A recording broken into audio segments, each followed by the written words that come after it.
Welcome back to the Game Collection. A little while ago, a viewer sent to me a game that's been high on my list of games to review for a long while now. It has a reputation that precedes it. It actually started off its life as a sequel to Chrono Trigger, but the sci-fi elements were deemed too difficult to work into the world of Chrono Trigger to make it feasible.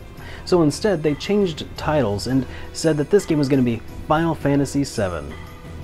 However, it was ultimately decided that the game was too complex and too dark for the Final Fantasy franchise, so instead they renamed it and developed it under the name Project Noah. That is, until it finally received its final name, which we all know today. I am SuperDerek, and this is Xenogears.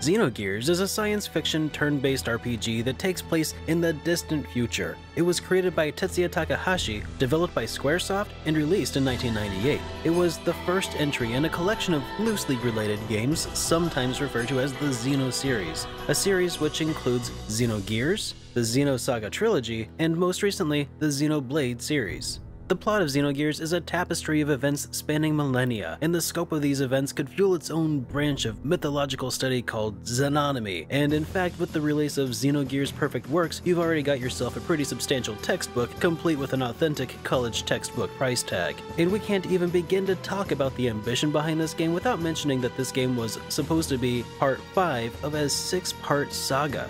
Suffice it to say, the universe they built for Xenogears was absolutely massive.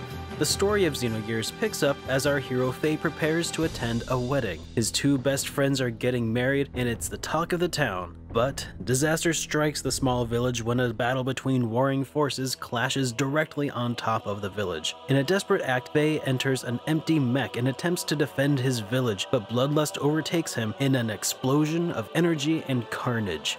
When the dust settles, Faye regains consciousness to find the ashes of his former life beneath his feet. Survivors of the event, including his closest living friends, cast him out. Upon traveling through a nearby forest, Faye encounters Ellie, one of the mech pilots from the events of the night prior. Lost in the woods together, the two agree to a truce for the time being in order to assure mutual survival.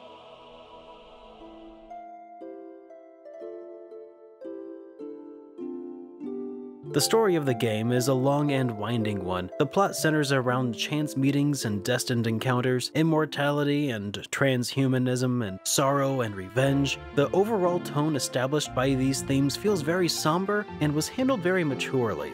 The game does have some moments of levity, but those often seem fleeting. Xenogears isn't exactly what I would call a feel-good RPG. And because the game draws heavily from mid-20th century science fiction novels and movies, you have several rabbit holes of reading and binge-watching with which you can supplement your journey through this game's 70-hour duration. While the game is certainly well thought out and cultured, I think it may have been a bit too ambitious for its own good. If not during production, then certainly in hindsight it was. Xenogears suffers from some pretty terrible pacing, which is by far the worst part of this game, and in fact may be one of its only truly bad aspects. The game reveals information too slowly for too long in an attempt to build intrigue, but ended up wearing me out. The trend continues for the majority of the game, only to shift gears, so to speak, in the final acts, which brings me to the rather notorious second disc of the game. During disc 2 of Xenogears, the game is no longer so much as played as it is instead dictated to the player in cutscenes. It is speculated that the game was intended to be another disc or maybe 2 longer, but ran out of funding or developers were siphoned off to other projects. This low point in the game led me to joke about the idea that Xenogears may in fact be the best JRPG never made. You see, despite the atrocious pacing and tantric plot techniques employed, Xenogears is still a console-defining experience on the PlayStation, and in many ways it feels like the quintessential PlayStation RPG. In fact, part of the overly ambitious, grandiose vision behind the game may be responsible for what makes this game feel so essential and representative of RPGs of the era.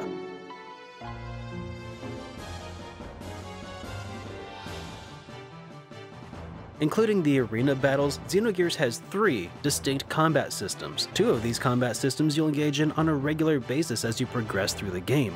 The first system is a hand-to-hand combat, which is your typical heroes versus monsters on the playing field. But the twist of this battle system is that you're given a number of points with which you can choose to attack each turn. Different attacks take more points, and you can string these attacks together into combos that this game calls death blows. Death blows are unlocked gradually throughout the game in a rather unintuitive way, but when you do unlock a new death blow, nothing looks or feels more satisfying. Choosing not to use all of these points in a single turn allows you to save them up for the next round of combat, at which point you can unleash a flurry of death blows back to back to back. This is something that could be used tactically, but isn't usually necessary outside of a few boss fights in the early game. But it still looks super cool.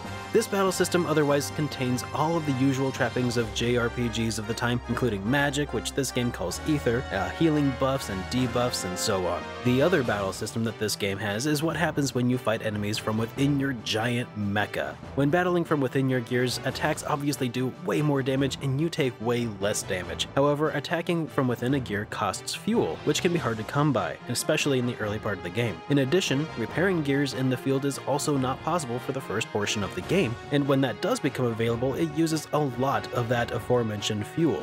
Gears are also capable of using death blows, but you must charge up the gear's battle level by using weaker attacks first. But again, when your gears start unleashing kung fu death blows, nothing could possibly be any cooler. The universe that Xenogears presents you with is a large and expansive one, but the world map that you can explore seems a little sparsely populated in my opinion and relatively uninspired. That which is there though is pretty fantastic. Small villages, desert junk towns, floating cities in the sky, floating cities in the sea, and a giant underground metropolis are all only a handful of the neat locations that you will gradually uncover as you explore the world. There is also a handful of interesting NPCs that make recurring appearances from start to finish of the game that's pretty neat, and other NPCs have their own little arcs that you can follow throughout the game. These small touches help the world feel alive. However, there are some player characters that the game appears to have all but forgotten about as soon as they entered your party. I'm positive that more character development arcs were planned for the main cast, but the sad fact is that it would have been better to have omitted them altogether, or maybe just combined them into other characters and then flesh out the ones that were left. The visuals of Xenogears are stunning. Using the visual style similar to Grandia, the majority of the world exploration occurs in a polygonal world using 2D sprites. The player is able to rotate the camera using the shoulder buttons. This is a visual style that I think uses the PlayStation hardware perfectly. The game features some of the best done sprite work and most beautiful animations for each of the death blows. The only game that I know of to do this style of graphics any better so far would be Breath of Fire 4, which wouldn't come out for another 2 years. But even so, the animations of Xenogears are far more dynamic. On the music front, Yasunori Mitsuda, the legend behind the music of Chrono Trigger and Chrono Cross, composed the music for Xenogears as well. His music is masterful and strangely nostalgic to me. I had never played Xenogears before, but everything about the music just felt so familiar. Probably because of all the time I'd spent with Chrono Cross. Mitsuda definitely has a unique voice in his compositions, and that voice shines through in all of his compositions for Xenogears. Xenogears was well received upon its initial release, but within a year, many of the developers involved would actually go on to leave SquareSoft and form Monolith Soft, with Tetsuya Takahashi at the helm. Xenogears remains an intellectual property of Square Enix, and it seems unlikely to get a remake anytime soon despite massive fan demand. Monolith Soft remains active and went on to develop the Xenosaga franchise, but that's a story for another day.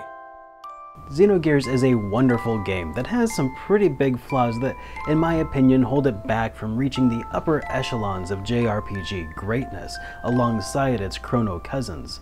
But the unique charm of this little game has definitely earned itself a spot in the game collection. I'd like to send a huge thank you to Matthew for sending in this copy of Xenogears. And by the way, I have a P.O. box now for people who want to use it. Details are in the description. Also, huge thank you to all of my patrons for helping make this show possible, and thank you for watching.